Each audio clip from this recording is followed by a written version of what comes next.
In this video, we will discuss element classification and finite element analysis. This topic is very important because 3DEXPERIENCE contains a large library of elements, and your choice of element could significantly impact the accuracy of your finite element approximation. To recap, an element is simply just a section part of a larger body/structure. This element, in conglomeration with other elements within the meshed body, can be used to approximate the solution with a high degree of accuracy. 5 aspects of an element characterize its behavior. The element classification breakdown, from the broadest classification to the most specific, is as follows. 1. Family. 2. Degrees of freedom. 3. Number of nodes. 4. Formulation. And 5. Integration. We will now go further into each of these classifications in detail. This will provide you a better understanding of the element classifications, and will help you select the best element for a given FEA scenario. The broadest of the classifications is an elements family. As a new 3DEXPERIENCE user, the 3 main families that you need to be familiar with are continuum elements, shell elements, and finally beam elements. Please note that 3DEXPERIENCE only supports 3-dimensional elements. The next level in element classification is called an element's degrees of freedom. Degrees of freedom are the fundamental variables calculated during the analysis.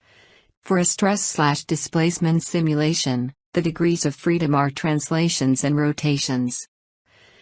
Continuum elements only have translational degrees of freedom, whereas shell and beam elements have both translational and rotational degrees of freedom.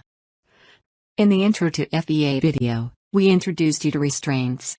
An example of a place where we are holding an object is the way this light is being held fixed at the ceiling. We will introduce you to some basic types of restraints for the continuum and shell element families in future videos. Also, in the Introduction to FEA video, we showed you a brick element with nodes located at the corners of the element. This is called the linear element, and it may not be the ideal element for certain structural models. As a result, we now want to introduce you to another brick element.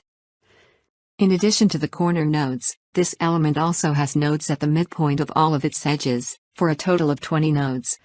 This is a quadratic element, and has some advantages over the 8-noded element.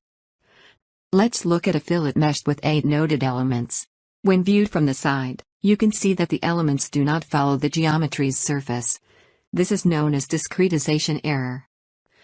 When this same fillet is meshed with 20-noded elements, the discretization error is significantly less. The other advantage of quadratic elements, like the 20-noded brick that we just introduced, is their ability to more accurately capture the deformed shape of an object.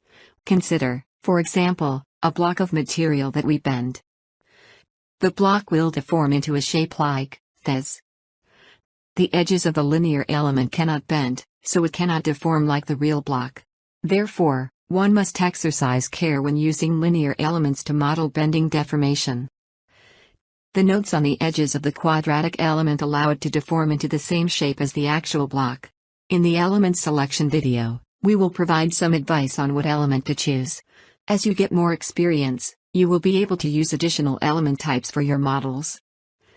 Next, an element's formulation refers to the mathematical theory used to define the element's behavior. Depending upon the object you are modeling, you may need to choose an element with a specific formulation. For example, this rubber boot and the crimped electric connector both benefit from elements with a special formulation. Next, integration is the type of numerical technique that is used to combine various quantities over the volume of each element, thus allowing complete generality in material behavior. Remember our 20-noded quadratic element? The integration technique that we choose will affect the accuracy of our finite element model. To show you this, consider the beam shown in the predicted tip deflection for 2 integration techniques for the 20-noded element. The 2 types of integration are full and reduced. Full integration underpredicts the tip displacement by a little over 1%, while reduced integration overpredicts the tip displacement by 0.1%. In the element selection video, we will show you which elements to use for your initial models. Please refer to this chart for a summary on element classification.